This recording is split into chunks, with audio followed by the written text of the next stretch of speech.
Hey there and welcome to WS cube tech. Myself Bhagirath Giri. और इस video में हम लोग लारावेल के डायरेक्टरी स्ट्रक्चर की बात करने वाले हैं।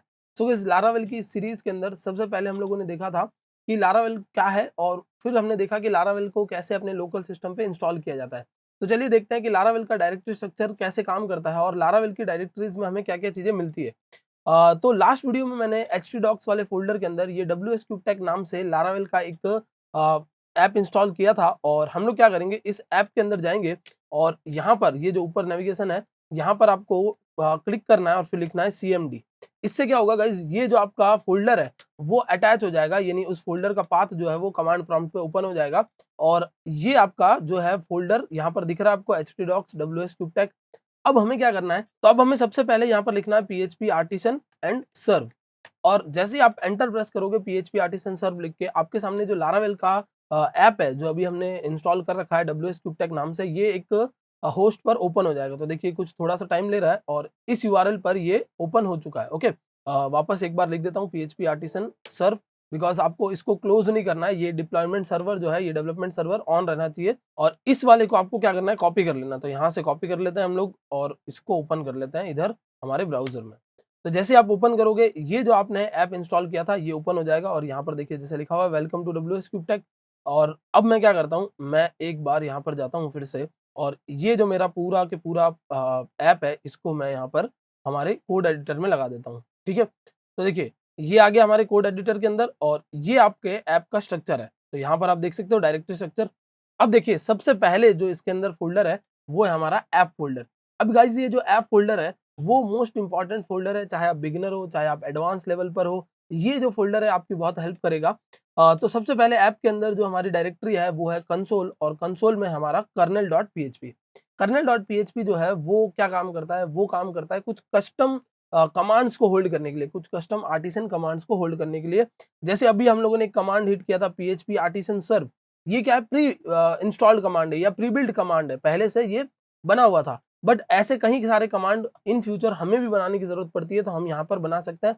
एज ए बिगिनर आपको जरूरत नहीं पड़ती कि आप अपने कमांड बनाएं, बट जब आपको जरूरत पड़े तो आपको अपने कमांड्स जो है वो यहाँ पर आके मेंशन करने पड़ते हैं।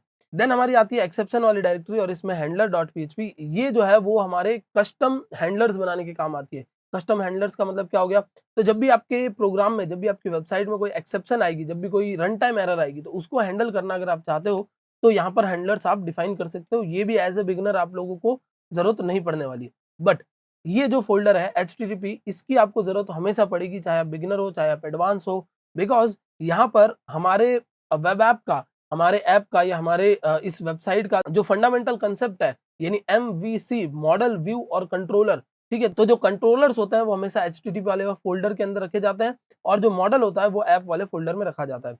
तो चलिए देखते हैं HTTP वाले फोल्डर के अंदर कंट्रोलर्स नाम से ये एक आपका फोल्डर बना हुआ है, और इसमें एक कंट्रोलर है जो कि पहले से लारावेल आपको बना कर देता है, controller.php।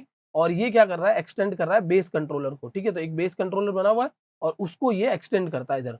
ओके, तो यहाँ पर ही हम लोग सारे कंट्रोलर्स बनाएंगे। इन फ्यूचर हम लोग जब आर्टिसन कमांड्स पढ़ेंगे कंट्रोलर की, तो यहाँ पर हम लोग नेस्टेड भी बना सकते हैं, मतलब एडमिन पैनल के अलग कंट्रोलर, वेबसाइट्स के अलग कंट्रोलर, APIs के में भी अलग कंट्रोलर्स। तो कंट्रोलर सारे यहाँ पर बनते हैं। फिर आते हैं आपके मिडलवेयर्स। तो मिडलवेयर्स जो है वो क्या रोल प्ले करते हैं, वो एक गार्ड के जैसे रोल प्ले करते हैं। गार्ड का मतलब क्या होता है, एक ऐसा बंदा जो जज करता है, जो उधर बैठकर डिसाइड करता है कि इस राउट पर किसी पर्टिकुलर को एक्सेस देना है कि नहीं देना है। जैसे सपोज आपने लॉगिन नहीं किया, तो आप जो है वो प्रोफाइल वाले URL पे नहीं जा सकते, या आप लॉग आउट वाले URL पे नहीं जा सकते।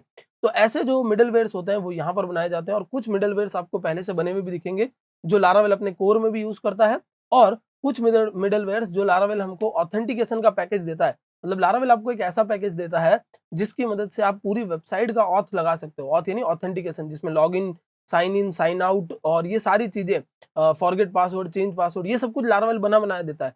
तो उसके मिडलवेयर्स भी यहाँ पर आते हैं, और इन फ्यूचर हम अपने मिडलवेयर्स भी बना सकते हैं। और जो हम लोग मिडलवेयर्स कस्टम बनाते हैं उनकी जो कॉन्फ़िगरेशंस है वो हम सब इस कर्नल.php में करते हैं। देखिए दो कर्नल.php, एक कंसोल की और एक ऐप की अपनी कर्नल.php। तो जो मिडलवेयर के कॉन्फ़िगरेशंस है वो यहाँ पर होते हैं। ये भी हम लोग जब मिडलवेयर समझेंगे तब उस टाइम पर साथ साथ में समझेंगे। फिर आता है हमारा मॉडल्स का फोल्डर, और लारावेल जो है वो MVC पे काम करता है। तो कंट्रोलर्स कहाँ होते हैं ये हमने देख लिए।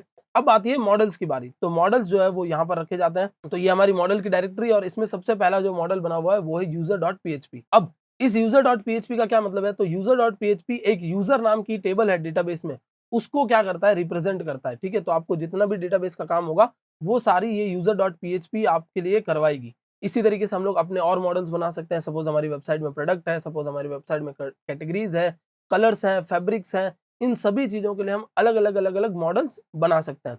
तो मॉडल्स वाले फ़ोल्डर में जो है वो जो हमारी डायरेक्टरी है उसके सारे मॉडल्स रहते हैं और फिर आते हैं हमारे कुछ प्रोवाइडर्स। तो यहाँ पर आप देख सकते हैं ये हमारे कुछ प्रोवाइडर्स हैं।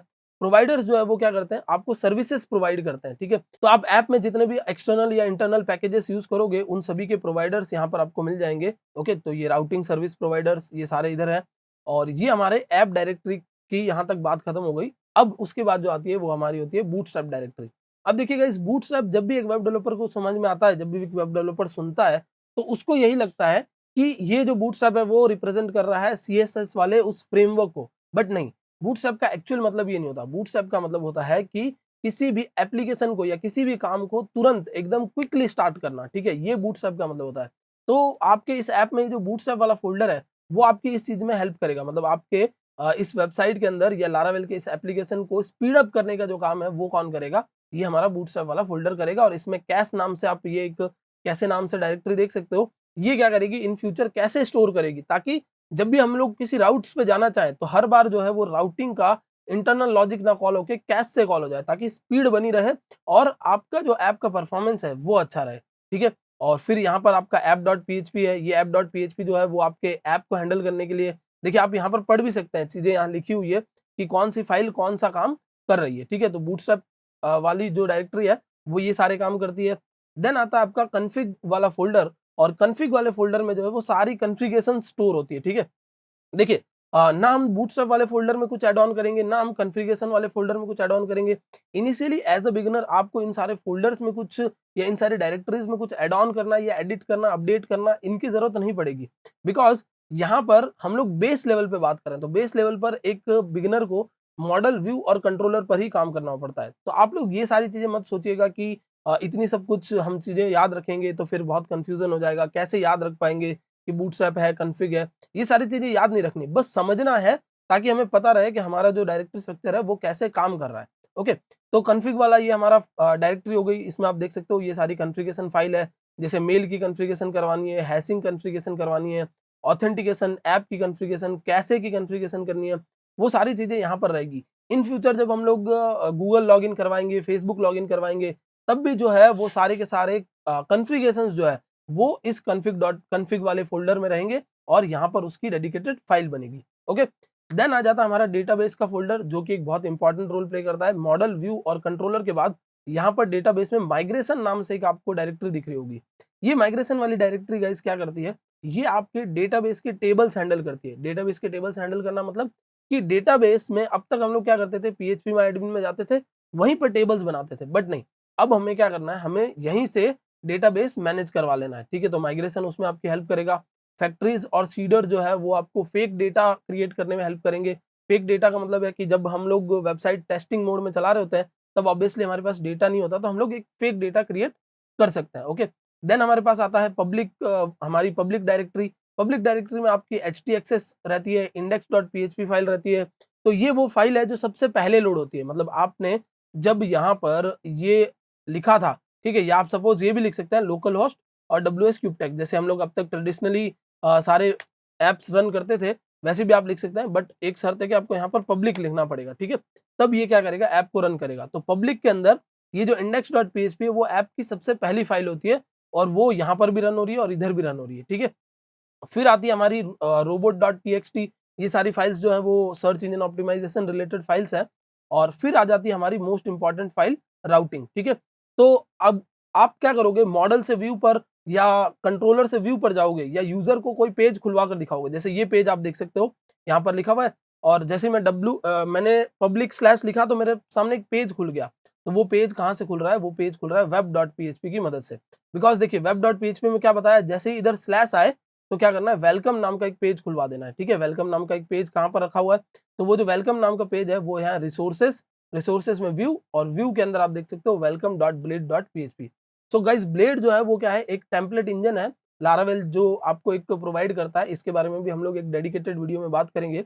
तो रिसोर्सेस वाले फ़ोल्डर के अंदर, रिसोर्सेस वाले डायरेक्टरी के अंदर आप सीएसएस रख सकते हैं, अपनी जेएस रख सकते हैं, अपनी लैंग्वेज फाइल्स रख सकते हैं, बिकॉज़ लारावेल में आप मल्टी लैंग्वेज वेबसाइट भी बना सकते हैं। तो लैंग्वेज फाइल भी डेडिकेटेड यहाँ पर रखी जा सकती है। फिर जितनी भी व्यू फाइल्स होती है, जैसे आप ये जो देख रहे हो welcome to WS cube tech लिखा हुआ, ये इस वेलकम वाली फाइल के अंदर लिखा हुआ है। ये देख सकते हैं आप, वेलकम वाली फाइल के अंदर लिखा हुआ है welcome to WS cube tech. आप एक फ्रेश जब एप्लीकेशन डाउनलोड करेंगे तो उधर लारावेल का डिफ़ॉल्ट पेज होगा, ठीक है? तो ये यहाँ पर दिख रहा है।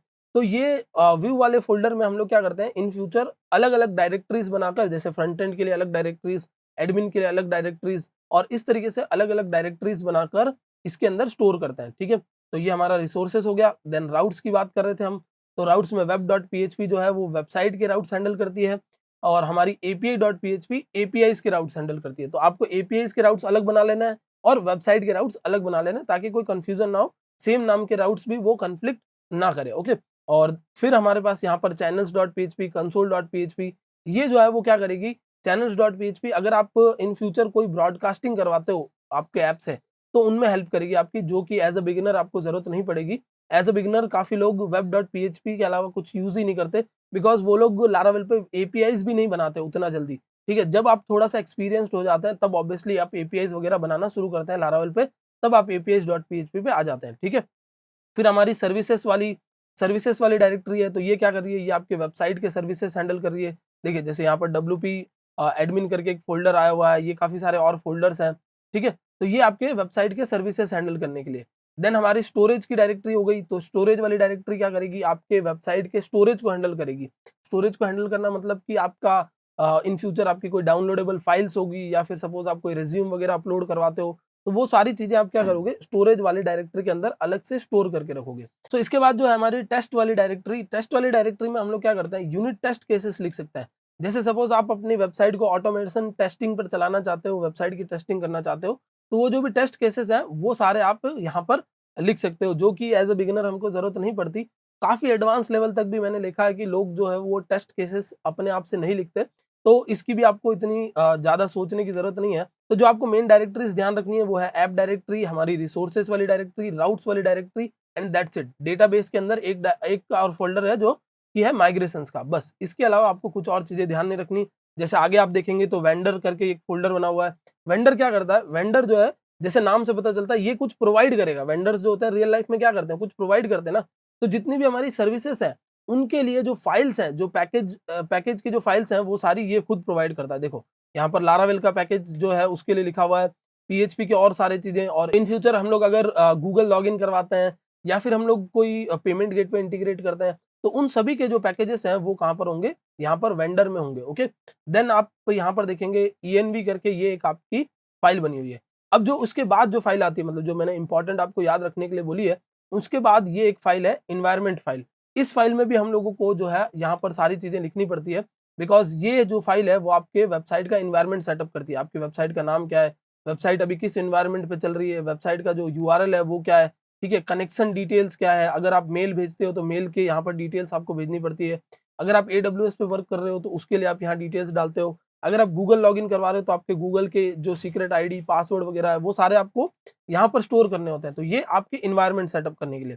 देन कुछ गिट रिलेटेड फाइल्स हैं और उसके बाद आ जाती है हमारी composer dot JSON file. Composer dot JSON file क्या कर रही है? पैकेजेस का जो डेटा है, यानी पैकेजेस की जो इन्फॉर्मेशन है वो स्टोर किए हुए हैं कि कौन-सा पीएचपी का पैकेज है यहाँ पर, कौन से लारावेल का फ्रेमवर्क कौन-सा आप यूज़ कर रहे हो, ठीक है? या इन फ्यूचर हम लोग अगर इसके साथ रिएक्ट इम्प्लीमेंट करते हैं, जैसे मैं क्या कर रहा हूँ, लारावेल को एज़ अ बैकएंड यूज़ कर रहा हूँ और एज़ अ फ्रंट एंड मैं रिएक्ट जेएस यूज़ कर रहा हूँ। तो रिएक्ट जेएस जब मैं इम्प्लीमेंट करूँगा, तब उसकी भी डिटेल्स जो है, उसके भी पैकेजेस की डिटेल सारी यहाँ पर आती जाएगी और उसी टाइम हम लोगों को webpack.mix.js की भी हेल्प लेनी पड़ेगी, बिकॉज़ रिएक्ट जेएस एक एक्सटर्नल लाइब्रेरी है, एक अलग से लाइब्रेरी है जिसको हम लोग क्या कर रहे हैं, लारावेल के साथ इंटीग्रेट करके चल रहे हैं, ओके?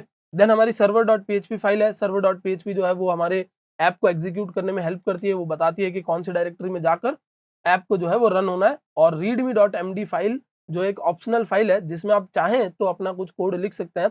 जैसे रीडमी फाइल जस्ट इसीलिए होती है ताकि कोई और डेवलपर जब इस एप्लीकेशन को देखे, तो या फिर सपोज हम लोग कोई एक प्रोडक्ट बना रहे हैं, जैसे हम लोग एजुकेशन मैनेजमेंट सिस्टम बना रहे हैं, तो हम जब इसको सेल आउट करेंगे, तो बंदा इसको, डेवलपर इसको पढ़कर देख सकता है कि हमने किस जगह पर क्या रखा है और किस यूआरएल का मतलब किस प्रोडक्ट किस डायरेक्टरी का मतलब क्या है। तो ये एक ऑप्शनल फाइल है जिस पर हम लोगों को इनिशियली इतना ज़्यादा ध्यान देने की ज़रूरत नहीं पड़ती। तो ये आपकी एक लारावेल की वेबसाइट का डायरेक्टरी स्ट्रक्चर होता है और इसके अंदर काफ़ी सारी चीज़ें बहुत सिंपल है। आप लोगों को इनिशियली में भी कन्फ्यूजिंग लगे, बट जैसे-जैसे आप आगे की वीडियोज़ देखेंगे, आप जैसे-जैसे इन पर काम करेंगे, जैसे हम लोग फ़ोल्डर्स में स्विचिंग करेंगे, तो आपको सारी चीज़ें याद भी रहेगी और बहुत अच्छे से समझ भी आने लग जाएगी। तो इसीलिए मैं आपसे रिक्वेस्ट करूँगा कि ये सीरीज़ आप पूरी फ़ॉलो कीजिए बिकॉज़ ये एक फ्री ऑफ कॉस्ट सीरीज़ है।